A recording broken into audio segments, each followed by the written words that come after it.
Tahun lalu, kalau Anda masih ingat, saya juga misa di Samadhi. Tahun itu, saya meminta kepada Tuhan satu buah permohonan. Permohonan yang kayaknya susah sekali terkabul. Tetapi hari ini, setahun kemudian setelah saya datang lagi, saya bisa bersyukur. Terima kasih Tuhan. Ternyata dalam segala liku, proses, jatuh bangun, perjuangan, apa yang saya minta tahun lalu sungguh-sungguh terjadi. Tuhan mengabulkannya di tahun ini, bahkan jauh lebih daripada yang saya minta. Siapa yang mau kayak saya? Anggukan kepala Anda sekarang. 1, 2, 3. Doa-doa kita dikabulin sama Tuhan. Tuhan mengindahkan permohonan kita. Tuhan tahu harapan kita dan memberikannya kepada kita. Ternyata saya belajar cara mainnya Tuhan itu dari tahun 2016. Saya pernah cerita terjadi mukjizat dalam kehidupan saya di hari suci. Di situ saya mulai mempelajari cara kerjanya Tuhan. Ternyata kalau Paskah dirayakan dengan sepenuh hati, mulai dari Rabu Abu, terus kita pantang puasa, jalan salib, ekaristi, sakramen pengakuan dosa, betul-betul sepenuh hati, berjuang sungguh-sungguh. Lalu Minggu Palma, kita menyambut imam yang masuk ke kota Yerusalem melambangkan Kristus. Bukan cuma nyanyi, no, nyanyi sungguh-sungguh, Yerusalem, Yerusalem, sambutlah rajamu. Lalu juga Kamis Putih, ketika kita melihat bagaimana pembasuhan kaki diperagakan, dihadirkan kembali. Saya kemarin misa di Stanislaus Kotska di Kranggan, jauh banget. Itu betul-betul saya lakukan dengan hati, bukan secara formalitas. Saya nggak lihat itu siapa yang saya cuci kakinya, siapa profesinya maksud saya. Saya cuci, betul-betul cuci, itu airnya sampai hitam. Saya elap itu anduknya aja sampai pada hitam. Lalu saya cium sampai nangis gitu ya. Lalu saya pandangi satu persatu itu wajah-wajahnya dengan tatapan kasih. Saya mau menghadirkan Yesus. Begitu besar cintanya buat saya dan juga buat seluruh umat manusia. Jumat Agung juga begitu, penghormatan salib. Mau pakai masker kek, mau nunduk kek, mau cium kek. Orang lebih ribut ke situ. Tetapi bagaimana hormat, kekaguman kita terhadap salib, tanda kemalangan menjadi tanda kemenangan. Cium pakai hati, hormat pakai hati. Malam Paskah saya misa kemarin di Villa Melati Mas. Ketika cahaya Kristus betul-betul bersinar, rasakan disitulah sinar harapan. Sejak 2016 waktu itu saya belajar bahwa Paskah harus dijalani dengan hati. Pertobatan harus dijalani dengan hati.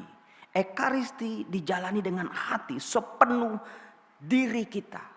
Sebab saudara-saudara, kalau kita cuman sebagai penonton, udah misa harus 1 jam sebelumnya, udah penuh, udah panas-panasan, kehujanan tadi malam.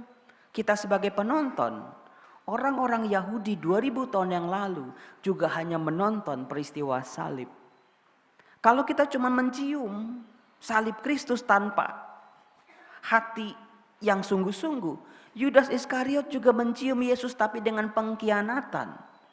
Kalau kita menyembah salib, Simon Petrus, orang-orang Yahudi, para serdadu juga mengejek Yesus dengan tindakan-tindakan mereka.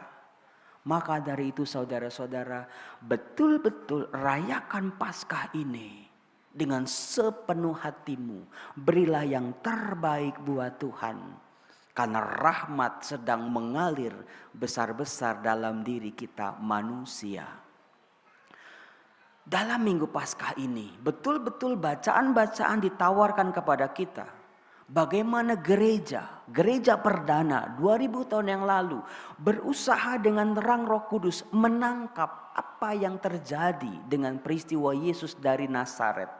Bayangin saudara-saudara, seorang guru yang betul-betul mengajarkan tentang jalan Allah.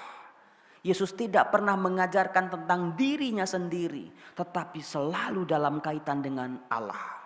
Seorang tabib yang bisa menyembuhkan aneka macam penyakit, bahkan membangkitkan orang mati. Seseorang yang dengan pengajarannya yang penuh kasih, tindakan sama pengajaran Yesus itu selaras. Betul-betul dia mengajarkan dan dia juga melakukan. Apa yang dia ajarkan sungguh-sungguh dihadirkan dalam kehidupannya. Dengan penuh belas kasih, pribadi ini merangkul orang-orang berdosa, merangkul orang-orang yang terbuang. Tetapi apa yang terjadi dengan pribadi luar biasa ini? Ketika disuruh milih orang-orang sebangsanya, siapakah yang harus aku bebaskan? Yesus rajamu atau Barabas? Mereka memilih Barabas, seorang penjahat. Coba baca pengalaman itu dengan hatimu. Iya Romo, ya itu kok saya banget Romo. Seringkali saya kalah. Seringkali saya bukan orang pilihan. Seringkali saya cuma orang kelas 2. Seringkali saya nggak dilirik. Seringkali saya disingkirkan. Cuman gara-gara saya nggak punya duit. Cuman gara-gara rumah saya di Cipinang. Bukan di Pondok Indah misalnya. Cuman gara-gara kalau misal saya pakai tas kantong plastik kresek. Bukan tas yang meling-meling seperti itu. Seringkali saya dianggap bukan sebagai manusia yang bermartabat. Apalagi Romo kalau saya udah punya kebutuhan khusus. Saya udah berusia, udah pensiun, gak punya lagi penghasilan. Anak yang dulu masih kecil, wah I love you mommy, I love you daddy, you are my everything. Ketika orang tua sudah gak punya apa-apa, dipindahin panti jompo ini, pindahin ke anak ini, pindahin ini. Orang tua malah menjadi beban. Itu cuma salah satu sisi pengalaman yang dialami oleh Tuhan Yesus. Bayangkan saudara-saudara, bukan orang pilihan. Padahal apa yang kurang dilakukan oleh Yesus Tuhan kita. Dia sudah melakukan segala-galanya. Yesus mencuci kaki para muridnya, mengasihi murid-muridnya sampai akhir, sampai habis, sampai enggak ada lagi sisanya. Kasih itulah yang ditampilkan oleh Yesus Tuhan kita untuk murid-muridnya, termasuk juga buat saya dan juga buat Anda semua. Kalau Anda sebagai orang Kristiani tidak pernah merasakan kasih yang sejati, Romo dari kecil saya udah dianaktirikan. Dari kecil saya udah diberlakukan beda sama orang tua saya. Sama suami lebih melirik perempuan lain. Sama anak-anak juga cuek-cuek bebek. Sama orang tua ya gak dianggap. Cuma gara-gara sebulan saya cuma bisa kasih 200.000. Kakak saya kasih 5 juta. Pulang dimasakin segala macam yang dia suka. Saudara-saudara, peristiwa yang dialami oleh Tuhan Yesus adalah wajah kita, dunia kita. Dengan mudah kita menemukan wajah kita dalam salah satu peristiwa Yesus Kristus. Ditinggalkan, dikhianati, dicurangi, diadili secara tidak adil, ditekan, dihina, diludahi, ditampar. Itu semua adalah pengalaman kita di dunia ini. Macam-macam wajah kita tampil dalam pribadi Yesus. Maka saudara-saudara, gereja bukan mau ngerjain umatnya panjang-panjang misalnya. Bacaannya ada 5, nyanyiannya panjang-panjang. Tidak. Yang dihadirkan oleh gereja adalah yang diwariskan dari para rasul 2000 tahun yang lalu. Bagaimana gereja Katolik mau menghadirkan keindahan rahmat. Betul-betul rahmatnya sangat indah. Rahmatnya luar biasa. Ah Romo, saya kalau Paskah biasa-biasa aja. Ada sesuatu yang belum beres ternyata. Kalau Anda setelah Paskah, setiap Ekaristi pulang terus nggak ada perubahan apa-apa, berarti harus koreksi. Apa ya yang kurang dalam diriku? Apakah persiapannya kurang? Apakah ketika hadir di Ekaristi aku sebagai penonton saja? Apakah nggak ada niat-niat yang harus dilakukan atau apa? Silakan cari. Karena bayangin Ekaristi Paskah bukan bisa-bisanya Romo Yus. Tapi dari zaman para rasul, sungguh-sungguh kuasa kebangkitan Kristus hadir secara indah. Bukan cuma indah seperti bunga-bunga lalu gak ada efeknya buat kita. Keindahannya itu luar biasa, membuat hidup kita menjadi indah. Bayangin kalau kita cuma lihat salib ada orang tergantung. Sebagai orang yang berteriak, Eloi, Eloi lama sabachthani. Ya Allah, mengapa engkau meninggalkan aku? Bayangin coba, ngeri luar biasa. Orang baik, orang kudus, orang suci, orang yang mendedikasikan hidupnya untuk Allah, tapi wafat sebagai penjahat. Itu kurang malang apa? Kalau Anda merasa hidup saya paling malang di seluruh dunia, Romo, pandang salib.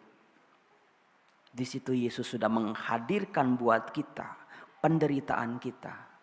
Tapi salib hanya menjadi sebuah hukuman tanpa kebangkitan. Maka dari itu setelah Jumat Agung gereja merayakan Paskah. Karena betul-betul pribadi yang seolah-olah ditinggalkan oleh Allah. Pribadi yang ditinggalkan oleh murid-muridnya. Pribadi yang orang teriak salibkan dia, enyahkan dia. Ternyata pribadi yang dimenangkan oleh Allah. Yesus Kristus dibangkitkan oleh Allah. Maka kalau salib, penderitaan, sakit penyakit kita, nasib buruk kita, rezeki-rezeki kita yang macet tampak terlihat dari salib. Lihat dari kacamata kebangkitan. Bagaimana? Ternyata dalam luka-luka, kepahitan, kekecewaan, penderitaan kita dimaknai oleh Allah, ditebus oleh Allah. Tuhan mau hidup kita baik-baik kembali. Maka tadi dalam bacaan kedua dibahas soal ragi. Ini dia pentingnya. Jangan sampai hidup kita itu udah kayak lagunya Syahrini. Maju mundur, maju mundur. Mending Syahrini cantik, maju mundur. Mau ngapain juga dia cantik. Lah kita orang-orang udah ke Hongkong, orang-orang udah kemana-mana. Kita masih berkutat aja sama kepahitan, kekecewaan, dikecewakan. Buang jauh-jauh. Tadi dikatakan buang ragi lama. Coba nanti pas komuni, kepahitanku, kekecewaanku, kemarahanku, dendamku, masa laluku yang tidak baik, buang. Tuhan, kupersembahkan ini bersama salibmu. Dengan rahmat Paskah, ubahlah. Jadi bagaimana caramu mendidik aku menjadi pribadi-pribadi yang luar biasa. Saya akan selalu berdoa buat Anda umat Allah yang terkasih ini. Supaya yang tadinya rezekinya macet, yuk lancar kembali. Yang sakit-sakit menemukan makna dari sakitnya, bahkan menjadi sembuh. Yang sering kali mengalami kekecewaan dalam hidup.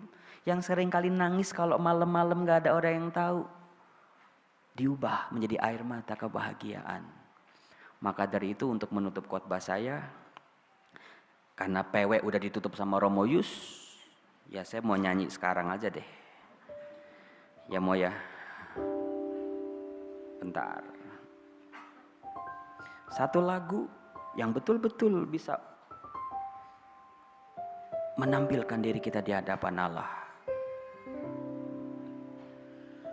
Perhatikanlah bunga bakung di ladang, Tuhan hiasi tanpa bekerja.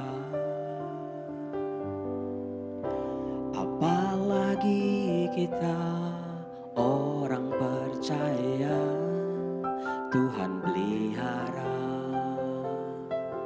Tuhan cukupkan. Perhatikan burung-burung di udara, Tuhan beri makan tanpa bekerja. Apalagi kita kesayangannya, Tuhan pelihara, Tuhan sediakan. Saat kau perlu Tuhan tahu, saat kau minta Tuhan dengar, saat percaya Tuhan bekerja. Saat menangis Tuhan tahu, saat berdoa Tuhan dengar, saat bersyukur Tuhan berkati. Saudara-saudara, biarlah rahmat Paskah bekerja dalam diri kita masing-masing, dalam diri keluarga kita satu persatu. Tahun depan datang lagi ke tempat ini untuk mengucap syukur. Saat Anda melihat hidup Anda dipulihkan, saat Anda melihat Tuhan betul-betul sayang untuk hidup kita, lika-liku, jatuh bangun, penderitaan, sakit, penyakit, semua sudah berlalu. Mintalah pada Tuhan, Tuhan kuatkan aku untuk memikul salib kehidupanku sampai ke puncak Golgota. Kita nyanyi bareng-bareng ya. Perhatikan bunga bakung di ladang, bersama-sama Tuhan hiasi tanpa bekerja. Apalagi kita orang percaya, Tuhan pelihara, Tuhan cukupkan, Tuhan cukupkan. Perhatikan burung-burung, perhatikan burung-burung di udara. Tuhan beri makan tanpa bekerja,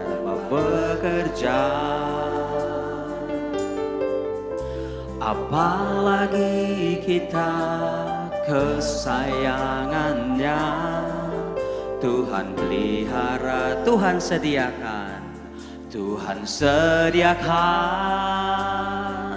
Saat kau perlu Tuhan tahu, saat kau minta Tuhan dengar, saat percaya Tuhan bekerja. Saat menangis Tuhan tahu, saat berdoa Tuhan dengar, saat bersyukur Tuhan berkati. Saat bersyukur Tuhan berkati.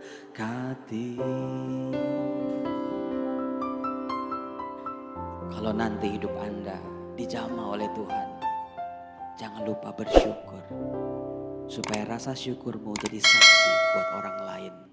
Amin. Tuhan berkati.